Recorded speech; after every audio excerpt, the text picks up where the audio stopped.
Sarah Martinez stepped off the military transport bus at Fort Benning, Georgia, clutching a small duffel bag that contained everything she owned. At 19 years old, she looked more like a college freshman than someone about to undergo Army basic training. Her petite frame and quiet demeanor immediately caught the attention of drill sergeants who had seen thousands of recruits come through their doors. "Look what we got here," Sergeant Williams muttered to his colleague as Sarah struggled to keep pace with the other recruits during their first formation. Her boots seemed too big for her feet, and she kept adjusting her oversized uniform cap that threatened to slip over her eyes. The other recruits towered over her, making her appear even smaller and more out of place. Sarah had grown up in a small farming town in Nebraska, where the biggest excitement was the annual county fair. Her parents ran a modest grocery store and money was always tight. When her father suffered a heart attack during her senior year of high school, medical bills piled up faster than corn stalks in autumn. The military recruiter who visited her school painted a picture of steady pay, educational benefits, and the chance to serve her country. For Sarah, it seemed like the perfect solution to help her family while building a future for herself. During her first week of basic training, Sarah found herself at the bottom of nearly every physical fitness ranking. While other recruits breezed through obstacle courses, she struggled to climb over walls that seemed impossibly high. Her running times were among the slowest in her platoon, and she could barely complete the minimum number of push-ups required for her age group. The other recruits began to whisper among themselves during mealtimes. Some questioned whether she belonged there at all. A few of the more experienced soldiers who had prior military service from their families openly doubted she would make it through the full 16 weeks of training. Even Sarah began to wonder if she had made a terrible mistake. However, what Sarah lacked in physical prowess, she made up for in determination and an unexpected talent that would later save countless lives. During classroom instruction on first aid and battlefield medicine, she absorbed every detail like a sponge soaking up water. While other recruits struggled to remember the proper steps for treating gunshot wounds or applying tourniquets, Sarah could recite procedures perfectly and demonstrate techniques with steady, confident hands. Her instructor, Sergeant Rodriguez, noticed this immediately. Sarah had an intuitive understanding of human anatomy and an ability to remain calm under pressure that was remarkable for someone so young and seemingly fragile. During simulated medical emergencies, while other recruits panicked or froze, Sarah methodically worked through each step of treatment as if she had been doing it for years. One evening after a particularly grueling day of training, Sarah sat alone in the barracks writing a letter to her parents. She described the challenges she faced daily, but also mentioned her growing confidence in medical training. She wrote about how helping others felt like her true calling, even though she struggled with the physical demands of military life. As weeks passed, something began to change in Sarah. The constant physical training, proper nutrition, and military discipline started to transform her body and mind. Her running times slowly improved, and she began completing obstacle courses that once seemed impossible. More importantly, her quiet confidence in medical situations began to earn the respect of her fellow recruits. The turning point came during a field exercise when one of the larger, more athletic recruits suffered a severe allergic reaction to something he had eaten. While everyone else stood frozen in panic, Sarah immediately recognized the symptoms of anaphylactic shock. She quickly administered the appropriate treatment and coordinated with medical personnel, potentially saving the recruit's life. That incident marked the beginning of a transformation in how others viewed Sarah Martinez. The recruit she had saved became one of her strongest supporters, and word of her medical skills spread throughout the company. Drill sergeants who had initially questioned her presence began to see her potential in a different light. By the end of basic training, Sarah had not only met all the minimum requirements, but had also earned recognition as the top medical trainee in her class. Her graduation day was attended by her proud parents, who traveled from Nebraska to watch their daughter receive her first military honors. Standing in formation in her crisp dress uniform, Sarah looked every inch the soldier she had worked so hard to become. As she prepared for her next assignment, Sarah had no idea that her journey was just beginning. The quiet girl from Nebraska who had once struggled to keep up with her fellow recruits was about to embark on a military career that would test her skills, courage, and determination in ways she could never have imagined. The foundation of strength, both physical and mental, that she had built during basic training would soon be put to the ultimate test in situations where lives hung in the balance. The mountain village of Kamdesh sat precariously on steep slopes, its mud brick buildings clinging to the mountainside like ancient sentinels. Intelligence reports indicated that a high-value target was hiding in the village, planning attacks on coalition forces. Sarah's unit was tasked with conducting a dawn raid to capture the insurgent leader before he could escape into the vast network of caves that honeycombed the surrounding peaks as their helicopter approached the landing zone in the pre-dawn darkness. Sarah checked her medical supplies one final time. She carried enough trauma bandages, morphine, and IV fluids to treat multiple casualties. But something about this mission felt different. The intelligence seemed too convenient, and the village's location made it perfect for an ambush. The helicopter flared for landing in a small clearing below the village, and Sarah followed her squad as they quickly disembarked and moved toward their assigned positions. The plan called for surrounding the village before sunrise, then moving in from multiple directions to prevent the target from escaping. Sarah would accompany the main assault team, staying close enough to provide immediate medical support if needed. As they climbed the rocky path toward the village, the first rays of sunlight began painting the mountain peaks orange and gold. The beauty of the landscape stood in stark contrast to the deadly mission unfolding below. Sarah's breath came in short puffs in the thin mountain air, but her focus remained sharp and alert for any signs of danger. The trap was sprung just as they reached the village outskirts. Machine gun fire erupted from concealed positions in the surrounding rocks, catching the assault team in a devastating crossfire. The insurgents had been waiting for them, using their intelligence network to prepare a carefully orchestrated ambush. Within seconds, half of Sarah's squad was either dead or seriously wounded. Private Jackson, barely 20 years old, took a rifle round through his shoulder that shattered bone and severed major blood vessels. He collapsed behind a low stone wall, bleeding heavily and calling desperately for help. Sarah could see him from her position 30 yards away, but reaching him meant crossing an open area swept by enemy machine gun fire. Without hesitation, Sarah sprinted from cover toward Jackson's position.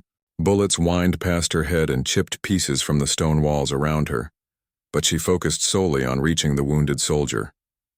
She dove behind the wall just as a burst of automatic fire tore through the space where she had been running, sending rock fragments flying through the air.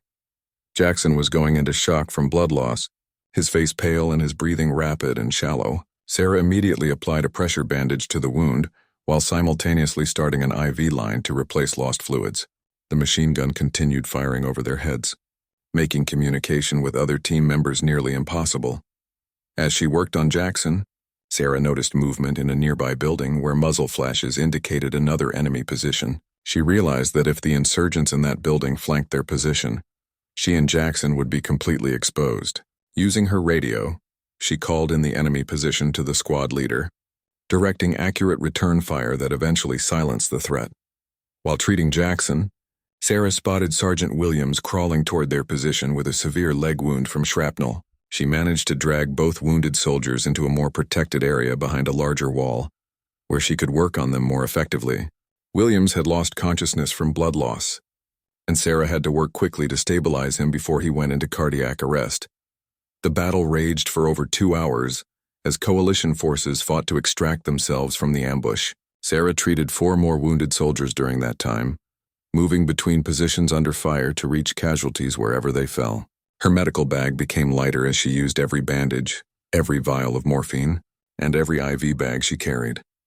During the height of the firefight, an enemy grenade landed near Sarah's position while she was treating a soldier with a chest wound. She threw herself over the wounded man to shield him from the explosion, taking shrapnel in her back and legs. Despite her own injuries, she continued working on her patient until he was stable enough for evacuation. When medical evacuation helicopters finally arrived, Sarah had successfully treated 7 wounded soldiers under extreme combat conditions. Her own wounds were painful, but not life-threatening, consisting of multiple shrapnel cuts and bruises from the grenade explosion. She refused evacuation until all other wounded soldiers had been loaded onto the helicopters. Back at the base hospital, doctors removed dozens of small metal fragments from Sarah's back and legs. As she lay on the examination table, the unit chaplain visited to inform her that all 7 soldiers she had treated during the ambush had survived their wounds. Private Jackson, whose life she had risked her own to save, would make a complete recovery and return to duty within months. 3 weeks later, in a simple ceremony at the base, Sarah received her first Purple Heart for wounds received in combat while treating casualties under fire. The medal felt heavy in her hands, representing not just her own sacrifice but the trust that her fellow soldiers placed in her abilities. She had proven herself under the most extreme conditions possible, but she knew this was only the beginning of her journey. 8 months into her deployment, Sergeant Sarah Martinez had become a legend among the soldiers of Forward Operating Base Chapman. Her reputation for fearless medical care under fire had spread beyond her own unit, and commanders frequently requested her for the most dangerous missions. She had treated over 50 combat casualties and earned the complete respect of every soldier who served alongside her. The mission briefing was unlike any Sarah had attended before. Intelligence indicated that a group of American contractors had been captured by insurgents and were being held in a fortified compound deep in the Hindu Kush Mountains. The contractors included 2 engineers and a translator, who possessed valuable information about coalition operations. Time was running out before the captives would likely be moved or killed. Sarah's unit was assigned to the rescue operation, a high-risk mission that would involve inserting by helicopter into hostile territory, assaulting a well-defended position, and extracting both the rescued hostages and any wounded personnel. The compound sat on a plateau surrounded by steep cliffs, making it nearly impossible to approach undetected. As their helicopters approached the target in the darkness before dawn, Sarah could see muzzle flashes from the compound below. The insurgents had detected their approach and were already manning defensive positions. The lead helicopter took heavy fire as it attempted to land, forcing the pilot to abort the approach and circle around for another attempt. The second approach was successful, but as soon as the soldiers hit the ground, they came under intense fire from multiple directions. The insurgents had prepared for an assault, positioning fighters in concealed bunkers around the compound perimeter. Sarah's squad immediately took casualties as they attempted to advance toward the main building, where the hostages were believed to be held. Corporal Davis, the squad's automatic weapons specialist, was hit in the chest by sniper fire just 20 yards from the helicopter landing zone. Sarah could see him lying motionless in the open, his weapon scattered nearby and blood pooling beneath his body. The sniper position commanded a clear view of the area, making any rescue attempt extremely dangerous. Sarah studied the terrain for several minutes, looking for any route that might provide concealment from the sniper's position. She noticed a shallow drainage ditch that ran roughly parallel to Davis's location, offering minimal cover but potentially enough to reach him alive. Without informing anyone of her plan, she began crawling through the ditch toward her wounded teammate. The journey to Davis took nearly 20 minutes of careful movement, pausing frequently as bullets cracked overhead or impacted nearby rocks. When she finally reached him, Sarah discovered that the bullet had penetrated his body armor and caused severe internal bleeding. He was conscious but barely responsive, his skin pale and clammy from shock. Working in the confined space of the drainage ditch while under sniper fire, Sarah managed to stabilize Davis enough for evacuation. She used her own body to shield him from further injury, while calling for smoke grenades to obscure the sniper's view. When the extraction team reached their position, they found Davis alive thanks to Sarah's quick action and willingness to risk her life. As the main assault on the compound continued, Sarah moved forward with the advancing soldiers, treating casualties as they occurred.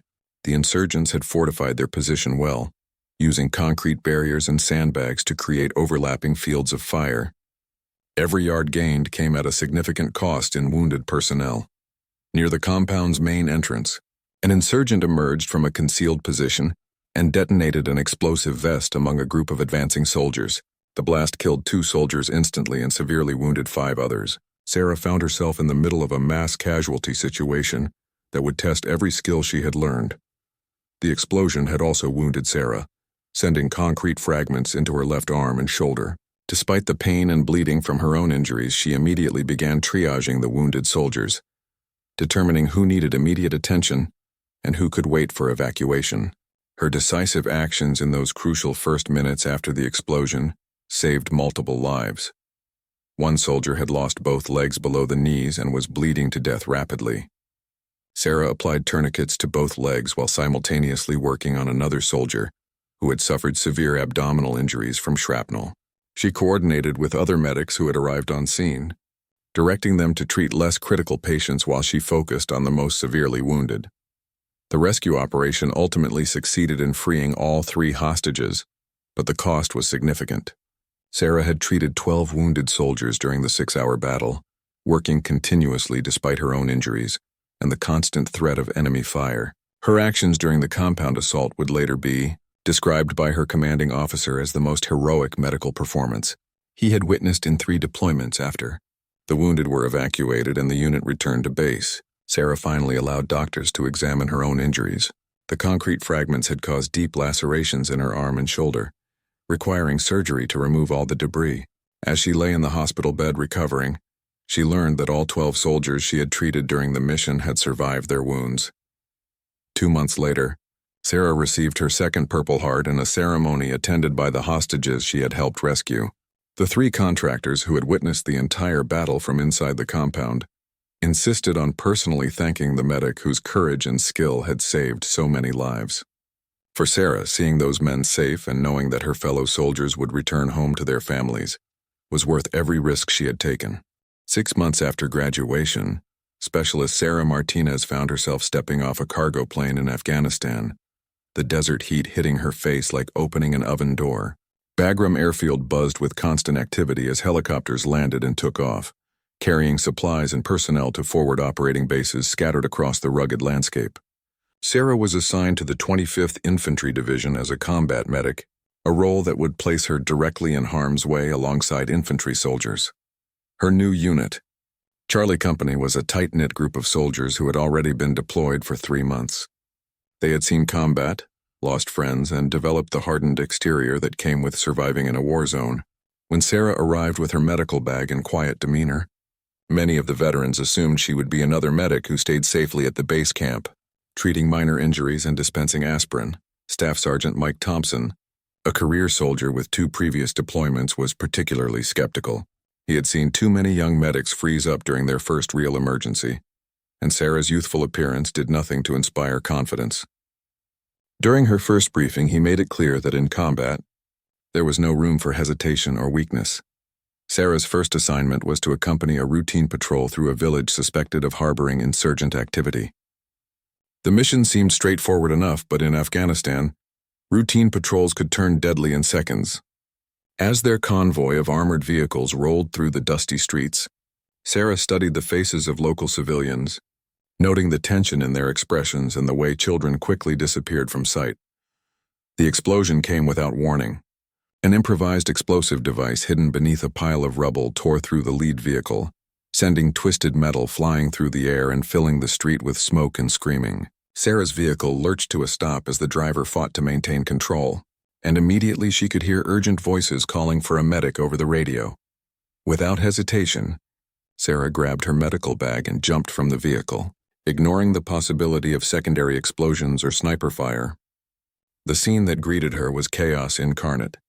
3 soldiers were severely wounded, one unconscious and bleeding heavily from shrapnel wounds to his chest and legs. Another soldier sat dazed against a wall, clutching a mangled arm that hung at an unnatural angle.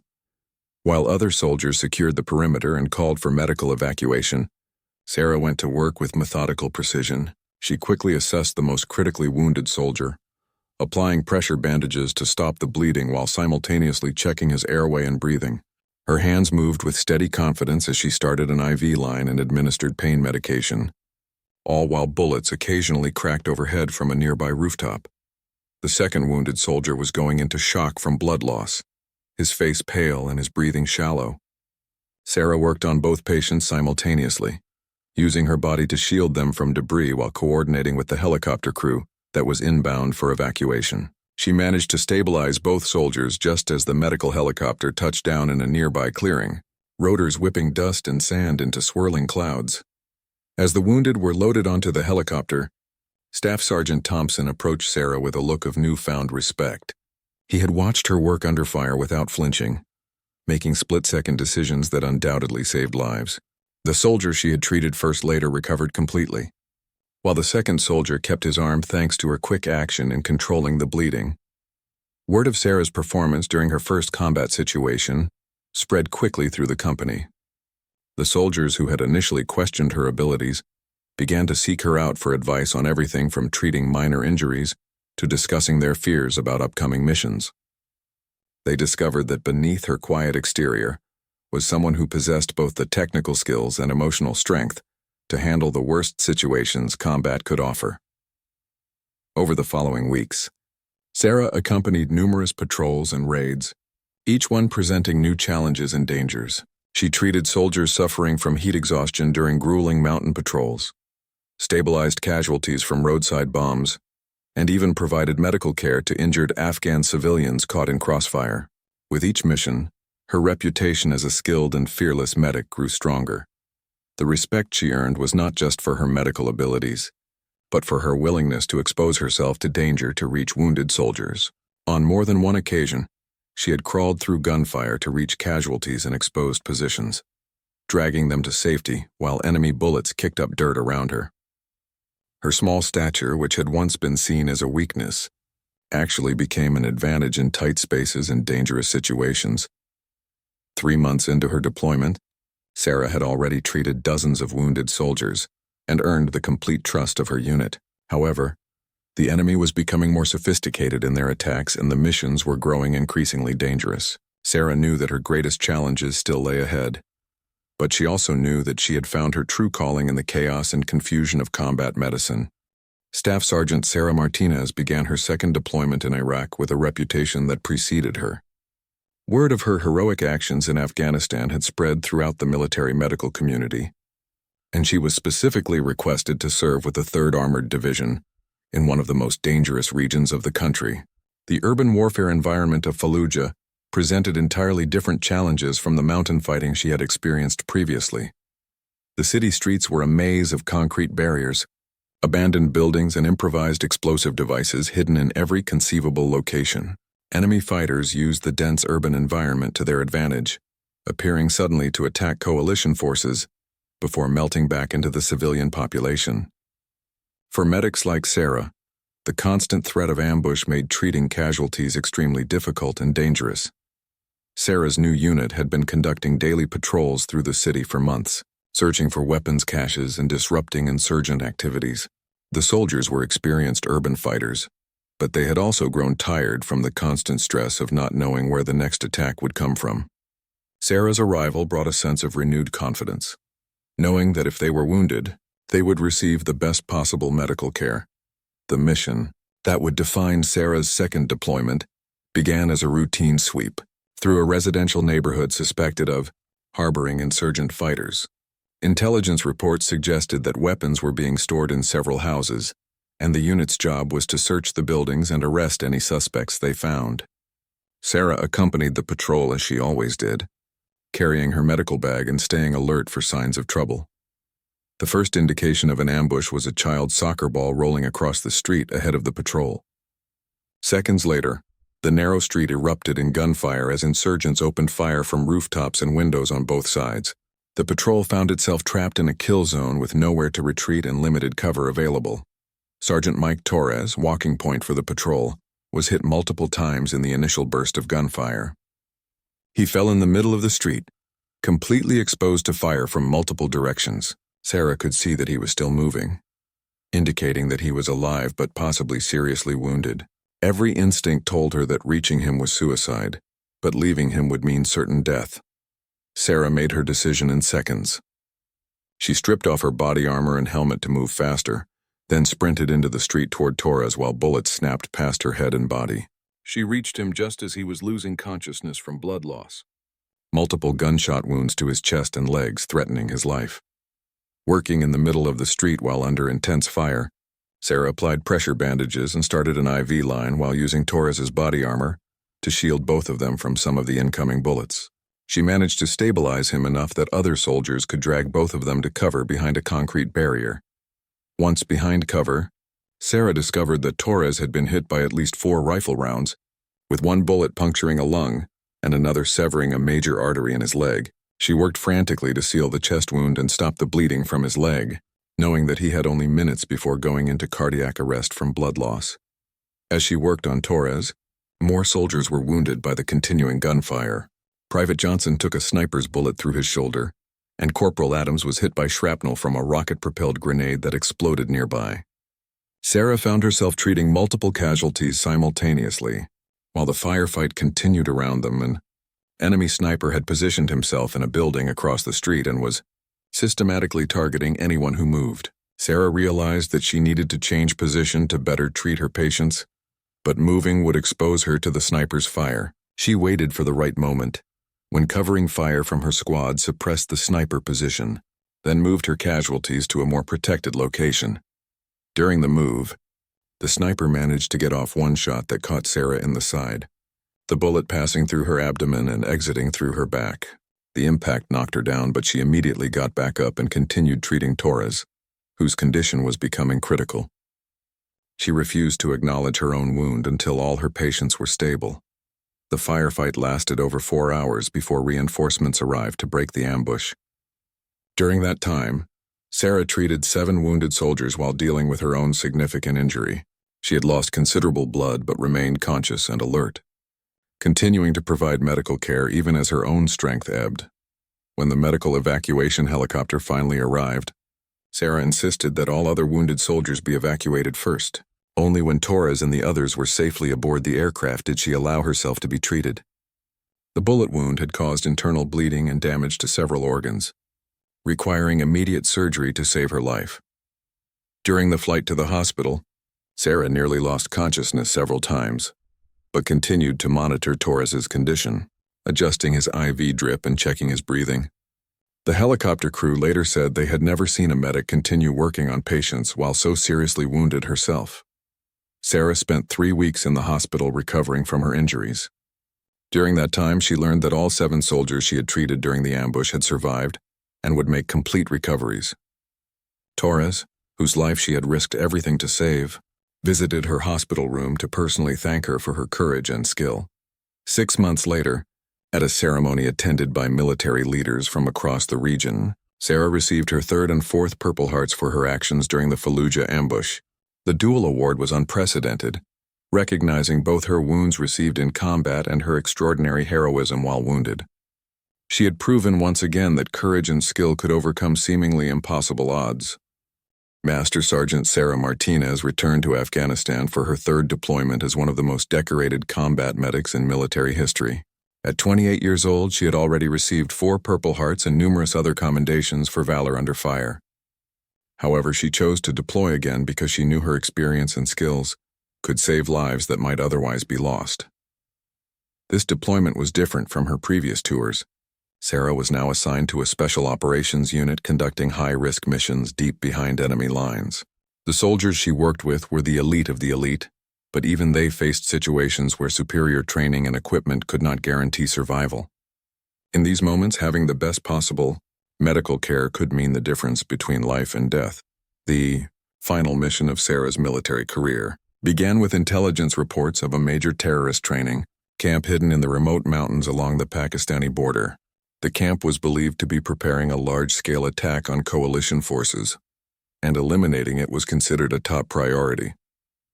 Sarah's unit was tasked with destroying the facility and capturing any high-value targets present. The insertion went smoothly, with the team parachuting into a remote valley under cover of darkness. They then spent 2 days moving through difficult mountain terrain to reach their objective, carrying all the equipment and supplies needed for the mission. Sarah's medical kit was heavier than usual, loaded with trauma supplies for what intelligence predicted would be a significant battle. The terrorist camp was larger and more heavily defended than expected. Reconnaissance revealed over 100 fighters armed with automatic weapons, rocket-propelled grenades, and even some anti-aircraft missiles. The facility included training areas, weapon storage bunkers, and living quarters spread across several acres of mountainous terrain. The assault began at dawn, with coordinated airstrikes designed to eliminate the camp's heavy weapons and disrupt their defenses. However, the terrorists had been expecting an attack and had prepared accordingly. Many of their weapons were hidden in underground bunkers that survived the bombing, and they quickly organized a fierce resistance. Sarah's team encountered heavy opposition immediately upon entering the camp perimeter. The enemy fighters were well-trained and determined, using the rocky terrain to create defensive positions that were difficult to assault. Within the first hour of fighting, half of the special operations team had been wounded, creating an immediate crisis for Sarah. Captain Rodriguez, the team leader, was hit by sniper fire that shattered his spine and left him paralyzed from the waist down. Sarah reached him under heavy fire and immediately began treatment for spinal injuries, while also dealing with severe internal bleeding. She had to immobilize his spine while simultaneously preventing him from going into shock. As she worked on Rodriguez, explosions from rocket-propelled grenades began landing closer to their position. Sarah realized they needed to move to a more secure location, but moving a patient with spinal injuries required extreme care. She coordinated with other team members to create a makeshift stretcher while maintaining spinal immobilization. During the movement to safer ground, Sarah was struck by shrapnel from an exploding grenade. Metal fragments tore through her leg and embedded in her chest, causing severe pain and bleeding. Despite her injuries, she continued to monitor Rodriguez's condition while also treating 2 other wounded soldiers who had been hit during the retreat. The situation became desperate when the team's radio operator was killed and their communications with headquarters were cut off. Without air support or the ability to call for medical evacuation, Sarah knew that several of the wounded soldiers would die unless she could keep them stable for an extended period. She began rationing her medical supplies, using only what was absolutely necessary for each patient. Lieutenant Morrison had lost both his left arm and left leg to an explosive device, creating massive trauma that tested every skill Sarah had learned during her years of combat medicine. She managed to control the bleeding and prevent him from going into shock, but he needed immediate surgical intervention that she could not provide in the field. For 6 hours, Sarah treated 9 wounded soldiers while the battle raged around them. She had been wounded twice more during that time, taking a bullet through her shoulder and suffering a concussion from a nearby explosion. Her medical supplies were nearly exhausted, and several of her patients were in critical condition. The rescue came when a second special operations team fought their way through to their position, bringing additional medical supplies and establishing a secure landing zone for helicopter evacuation. Sarah had managed to keep all 9 wounded soldiers alive despite being severely wounded herself, and working under the most extreme combat conditions imaginable. As the helicopters evacuated the wounded, Sarah finally collapsed from exhaustion and blood loss. She had given everything she had to save her fellow soldiers, pushing herself far beyond normal human endurance. The last thing she remembered before losing consciousness was seeing Lieutenant Morrison loaded onto the helicopter, still alive despite his devastating injuries. Sarah spent 2 months in military hospitals recovering from her injuries, which included internal bleeding, multiple fractures, and severe tissue damage. During her recovery, she learned that all 9 soldiers she had treated during that final mission had survived and would eventually return to active duty. Her actions during those 6 hours of continuous combat medicine were later described as the most heroic performance in the history of military medicine. At Walter Reed Medical Center, in a ceremony attended by the Secretary of Defense and military leaders from around the world, Sarah received her 5th Purple Heart. The presentation marked the end of her combat career, as her injuries made further deployment impossible. However, her legacy as the most decorated female combat medic in military history was secure. Sarah Martinez had entered the military as a quiet, inexperienced young woman who seemed unlikely to survive basic training. She left as a master sergeant who had saved over 200 lives during 3 combat deployments, earning 5 Purple Hearts and the undying respect of every soldier who served alongside her. Her story became an inspiration to future generations of military medics and proof that true heroism comes not from physical strength, but from courage, skill, and an unwavering commitment to saving lives.